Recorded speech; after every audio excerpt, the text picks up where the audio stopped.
మనం స్కిన్ ఎలా ఎక్స్ఫోలియేట్ చేసుకోవాలో ఈ వీడియోలో చెప్పుకున్నాం. ఇప్పుడు హెయిర్ ఎలా ఎక్స్ఫోలియేట్ చేయాలి ఇప్పుడు చూద్దాం. నేను మీ మను from encyclopaedia.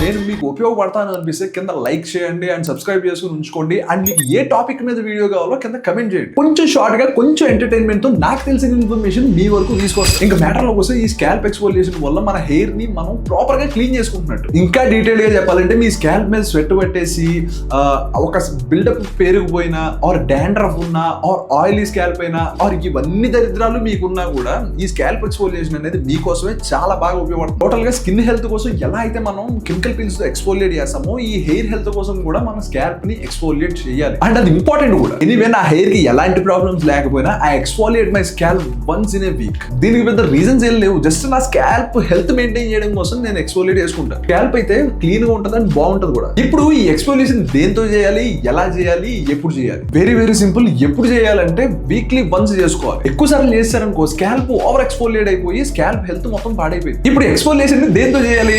Usually AHAs BHAs తోనే చేస్తాం, బట్ ఇలాంటి కెమికల్ పీల్స్ తో అయితే మాత్రం కాదు. డైరెక్ట్ సీరమ్స్ తోనే మనం చేయొచ్చు, like salicylic acid, glycolic acid and lactic acid etcetera. ఏం లేదు డార్లింగ్స్, నీట్ గా ఇలాంటి గ్లైకాలిక్ యాసిడ్ టోనర్ తో కానీ లేకపోతే మీ దగ్గర సాలిసిలిక్ యాసిడ్ సీరం ఉందా, నో ప్రాబ్లం, తీసుకోండి. హెయిర్ కి అక్కడక్కడ అప్లై చేసి మసాజ్ చేయండి. ఒక 10 to 15 మినిట్స్ ఉంచండి. ఇప్పుడు 15 మినిట్స్ అయింది. ఇప్పుడు మనం నార్మల్ కోల్డ్ వాటర్ తోటి తలస్నానం చేద్దాము. తలస్నానం చేసేసి ఒక మైల్డ్ యాంటీ డాండ్రఫ్ షాంపూస్ మైల్డే వాడాలి మనము, ఎందుకంటే ఈ ప్రాసెస్ మన హెయిర్ ని డ్రై చేస్తుంది కదా. So mild anti dandruff shampoos తోటి ఒక 2-3 మినిట్స్ మసాజ్ చేసేసి మీరు కనుక వాష్ చేస్తారంటే మీకు అసలు డాండ్రఫ్ మొక్క కూడా ఫస్ట్ వాష్కే మీకు కనబడదు.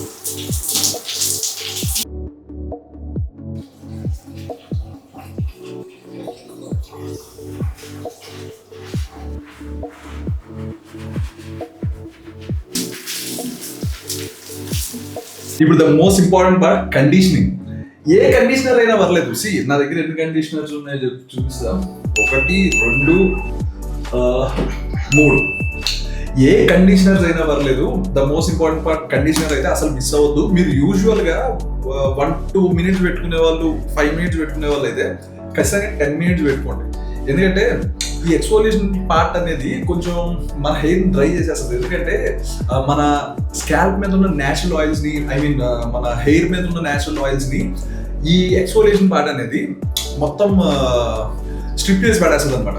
సో ఆ ఓపెన్ అయిన క్యూటికల్స్ ని మనం మళ్ళా సీల్ చేయాలనుకుంటే ఖచ్చితంగా కండిషనర్ అయితే వాడాలి. దట్టు 10 మినిట్స్ కొంచెం మించే వాడండి. 10-12 మినిట్స్ పెంచండి. ఓకే, 10-12 మినిట్స్ ఉంచుకుంటే సెట్ అయింది హెయిర్. లేదంటే డ్రై అయిపోయింది, పీచ్ అయిపోయింది, ఫ్రిజ్ అయిపోయింది. ఎక్కువ హెయిర్ ఉంటే ఎక్కువ పెట్టుకోండి. నాకు కొంచెం తక్కువే ఉంది కాబట్టి హెయిర్ కట్కి వెళ్ళాను కాబట్టి హెయిర్ అప్లై చేసుకున్నాం. నాది ఆల్రెడీ డ్రై అయిపోయింది హెయిర్, తెలుస్తుంది, చేతికి హార్డ్గా తగ్గుతాం. సో మనం ఎప్పుడు ఇలాగే పెట్టుకోవాలి హెయిర్కి. ఇదిగో ఇలాగ పైన అప్లై చేసుకోండి. స్కాల్ప్కి అప్లై చేసుకున్నారంటే మీది ఆయిలీ స్కాల్ప్ అయితే మాత్రం ఇంకా మొత్తం వర్ష అయిపోయింది, మొత్తం స్కాల్ప్ అంతా. సో ఇంకా ఆయిల్ అయిపోయింది అనమాట. సో ఎప్పుడు మనం హెయిర్గా పెట్టుకుందాం. ఇట్లా ఏదో డై అప్లై చేసుకున్నట్టు అంతే. సెట్. సో ఇంకా నెక్స్ట్ ఈ 10 నిమిషాలు అయిపోయిన తర్వాత దీన్ని వాష్ చేసేసుకుని ఇంకా నేను బయటకు వచ్చి చూపిస్తాను. ఇప్పుడే మనం స్నానం నుంచి బయటకు వచ్చాం. స్నానం నుంచి బయటికి వచ్చి రాగానే మనం చేయాల్సిన ఫస్ట్ థింగ్ డ్రై చేసుకోవడం. అంటే డ్రైకి ముందర సిరం అప్లై చేసుకోవాలి. లైక్ మీకు ఇష్టం ఉంటే అప్లై చేసుకోండి. నాకు నైట్ పడుకునేటప్పుడు ఫ్రాగ్రెన్సెస్ అవి వస్తే నాకు హెడేక్ వస్తుంది, అందుకని నేను అప్లై చేసుకోవట్లా. You can apply any of the serums first, then we have to dry our hair. Okay, ఇప్పుడు నేను హెయిర్ డ్రై చేసుకుంటా. ఒకసారి మీ ఎదురుగుండా దులుపుతా, మీరే చూడండి ఎట్లా ఉంటుంది.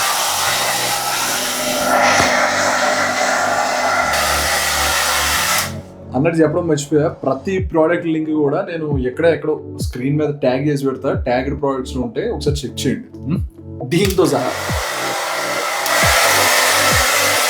ఇప్పుడు కూడా ఇది కోల్డ్ మోడ్లోనే బ్లో చేసుకోవాలి, హీట్ మోడ్లోకి అసలు పెట్టద్దు. ఓకే, ఎందుకంటే హీట్ అసలే మన జుట్టు సెన్సిటివ్ ఉంటుంది. ఇప్పుడు హీట్ మోడ్లో పెట్టేశారంటే మొత్తం జుట్టు అంతా డ్యామేజ్ అయిపోయింది. లైక్ ఎంత సీరం పెట్టినా కూడా I don't prefer blowing in hot settings. నాకు ఎప్పుడు కూడా కోల్డే ఇష్టం. అండ్ కోల్డే వాడాలి కదా. ఫస్ట్ ఆఫ్ ఆల్ మన హెయిర్ డ్రై అవ్వడానికి మనం బ్లో డ్రైయర్ పెడుతున్నాం తప్ప మనం హెయిర్ని స్టైల్ చేయడానికి ఎప్పుడు కూడా మనం బ్లో డ్రైయర్ని వాడకూడదు. ఓకే,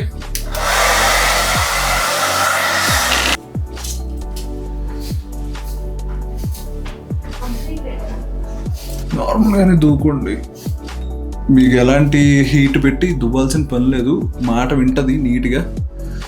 మీ హెయిర్ ఒక్కసారి చూసారా, లైక్ ఎంత కండిషనర్ పెట్టినా డ్రై అయింది చూసారా, డ్రైగానే ఉంటుంది. లైక్ సో మీరు ఖచ్చితంగా కండిషనర్ అయితే ఖచ్చితంగా పెట్టాలి. మీ కండిషనర్ పెడితేనే ఈ రేంజ్లో ఉందంటే ఒకసారి పెట్టకపోతే ఒకసారి ఊహించుకోండి. నేను మళ్ళీ రేపు కూడా పెట్టేస్తా, ఎందుకంటే ఈవెంట్స్ ఉన్నాయి. నేను రేపు కూడా పెడతా. సో మీరు కూడా పెట్టుకోవచ్చు రేపు కూడా. మీరు నార్మల్గా ఎలా పెడతారంటే కోల్డ్ షవర్లు నార్మల్ తలస్నానం చేసేసిన తర్వాత ఎలాంటి షాంపూస్ ఏం పెట్టకండి, ఎందుకంటే ఆల్రెడీ డ్రైగా ఉంది కదా. ఎలాంటి షాంపూస్ పెట్టకుండా కండిషనర్ అప్లై చేసేయండి డైరెక్ట్. ఓకే, ఇప్పుడు మీకు చూపిస్తా నా హెయిర్ ఎంత ఫ్రెష్గా ఉందంటే, డ్రైనెస్ పక్కన తీసేస్తే నా హెయిర్ ఎంత ఫ్రెష్గా ఉందంటే చూడండి. ఓకే,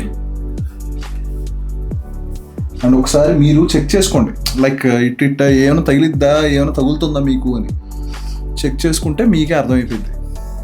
ఏదైనా పొట్టు లాంటిది, చుండ్రు లాంటిది ఏదైనా రాలుతుందా అనేది ఒకసారి టెస్ట్ చేసుకోండి.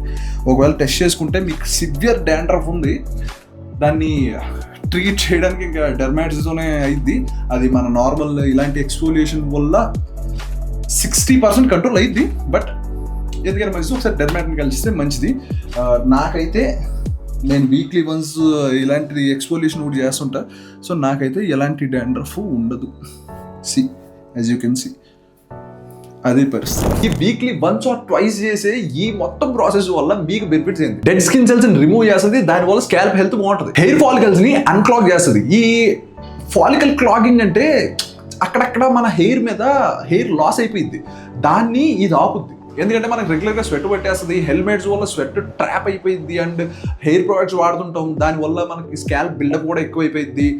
అండ్ ఇంకా డాండ్రఫ్ కూడా చాలా మందికి ఉంటుంది కదా. వీటన్నిటితో పాటు ఆయిలీ స్కాల్ప్ అయితే మాత్రం అసలు మీ గురించి మాట్లాడక్కర్లా. ఇలాంటి పరిస్థితుల్లో మీ హెయిర్ ఉన్నప్పుడు మీ హెయిర్ ఫాలికల్స్ ఖచ్చితంగా క్లాగ్ అవుతాయి.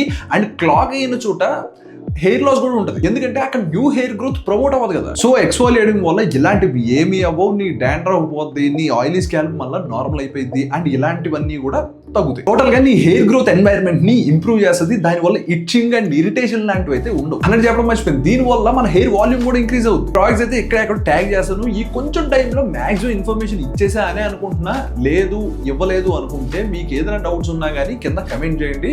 నెక్స్ట్ టైం వాటిని కవర్ చేద్దాం. Also I'm on a mission to make men better అని మీ అందరికీ తెలుసు. మీరు కూడా ఆ మిషన్ లో జాయిన్ అయ్యి let's race together, let's grow together, let's glow together. Join అవ్వడం చాలా సింపుల్. సబ్స్క్రైబ్ బటన్ కొట్టేసి గంట మీద ఒక్కటి బీగితే నేను పెట్టే ప్రతి ఇన్ఫర్మేషన్ మీ ఇంటి వరకు డెలివర్ అవుతుంది విత్ ఫ్రీ ఆఫ్ కాస్ట్. ఈ వీడియోకి అయితే ఇంతే. మరి నెక్స్ట్ వీడియో ఏం చేయాలో కూడా కింద కమెంట్స్ లో చెప్పండి. And do follow me encyclopaedia.